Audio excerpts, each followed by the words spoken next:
The original Animal Crossing game for GameCube was released in the year 2001, at a time when I was very, very lonely. I did have one friend, my neighbor Molly across the street, but I didn't have very many friends in school, and recently our teacher had been replaced with a permanent substitute teacher who called us buffoons, which you would think is against some sort of code of ethics, Mrs. Beller. But either way, loneliness was a feeling that I remember, so dearly. But soon, it didn't matter what was happening at school, because I had a whole town, a whole life, a whole cast of animal friends at home waiting for me. Not only waiting for me, but counting on me. And at a time where I felt my most alone, that's what I needed to keep me going. That game? The game my 5-year-old cousin won't stop FaceTiming me about? Yes, that Animal Crossing. It's back! And this time, I think there's a whole lot of people who need its message of community, caring for your neighbor, and it may just be the thing to keep you going too. For those of you who were lucky enough to have friends in the GameCube era, Animal Crossing is a social simulation game created by Katsuya Iguchi, where you, a bright-eyed adventurer, moves to a brand new town that is completely empty with nothing but your backpack and a twinkle in your eye, if you choose a character with a twinkle in its eye. As you slowly grow new roots, clean up the weeds of your town, plant trees, pay back your loan to Tom Nook, and build up the local free museum with artifacts, your town slowly starts to see visitors. And for me, that's where the game really starts to shine. The Animal Crossing villagers are all written with unique likes and dislikes, and the cast of characters range from Kid Cat, a cat dressed in kid pajamas, to Sprinkles, the penguin who just wants to be a pop star. The characters who live in the town are also just as idiosyncratic, like the boss-ass bitch bank teller Phyllis, or Gulliver, the seagull who keeps washing ashore for some reason, or Sahara, the traveling rug sales lady, or Rossetti, the angry mole who is probably a lot of people's sleep paralysis ghost. Soon you have a whole community. The game rewards you for doing kind favors, giving gifts, dropping by just to chat, or sending characters letters in the mail. Over time, you'll learn all of their nicknames that they have for you, and yes, I know that these animals are in a game, and they're not real, and you're like, how did this help you feel less lonely? Well, that's because our human brains are wired to be social, and there's a name for this type of one-sided relationship. A parasocial relationship.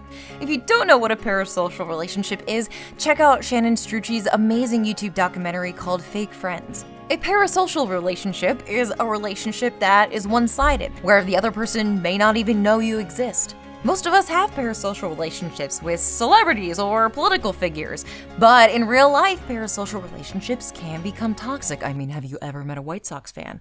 But a game like Animal Crossing gives you all the feels of a friendship without any of the toxicity. And when you have nowhere else to turn, when your apartment is empty, or the kids are at school with bully and belittle you, going to visit Boots and seeing him excited to see you just feels important. But even more than the villagers giving you friendly gossip or handmade crafts, there's a real responsibility in the game for your character's happiness and well-being. There are consequences if you don't speak to a villager for a while. They'll be offended or think that you forgot them. Leave for too long and the town will become overgrown with weeds. The game moves in real time too, so it does take real life time to build up these relationships and connections. Whereas with games like Star Fox Adventures, yes, don't laugh, I really like Star Fox Adventures, where I could get to the final boss in 2 days, games like this are built for small investments over time.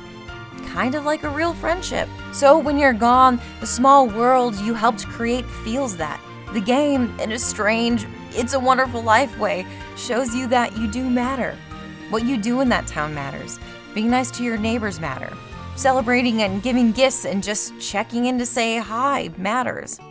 And soon, Molly, my best friend, built her own town, and we would play for hours and hours, collecting golden tools, hunting down hard-to-catch bugs, or maybe even the ever-elusive coelacanth.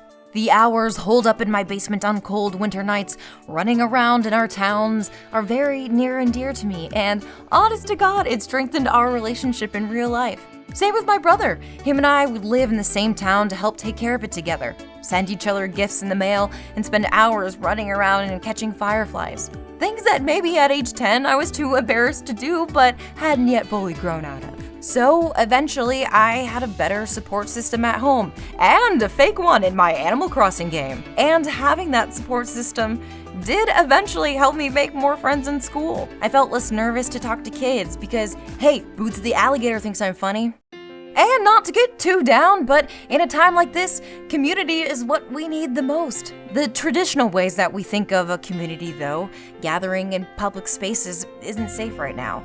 So the timing of the new Animal Crossing game couldn't have been more perfect. We're isolated now and lonely, and a lot of us need to feel needed. And while it's small, having a deserted island full of animals with various strange opinions, skills, dreams, and desires who want to talk to you but need you, it tickles that human part of us that just wants to create, build, help, run around, catch bugs. Rugged individualism can only go so far, because we are social creatures. And that, more than any one person, is why we've gotten as far as we have as a species. Whether it's in my small fishing town of Duck Isle or your real community, we need each other. A few nights ago, that same childhood friend that I used to play Animal Crossing with visited my island. Molly and I ran around, built crafts with each other, and watched the sunset. And yes, it's corny, a lot like the game itself, but I'd be lying if I said I didn't feel exactly like a kid again with her. Both of us were close to tears as we logged off because of how happy we were to spend time together, even in a fictional world. And the game gave us something to do. Maybe in a larger way, I've always felt that the Animal Crossing world was a safe space to take the risks of being kind. You're rewarded for how much you care, how connected your community is, and how often you visit your friends. And maybe, if you feel like you're stranded on a deserted island right now, you might enjoy this little game. Or you can blow up aliens in Doom, whatever floats your boat.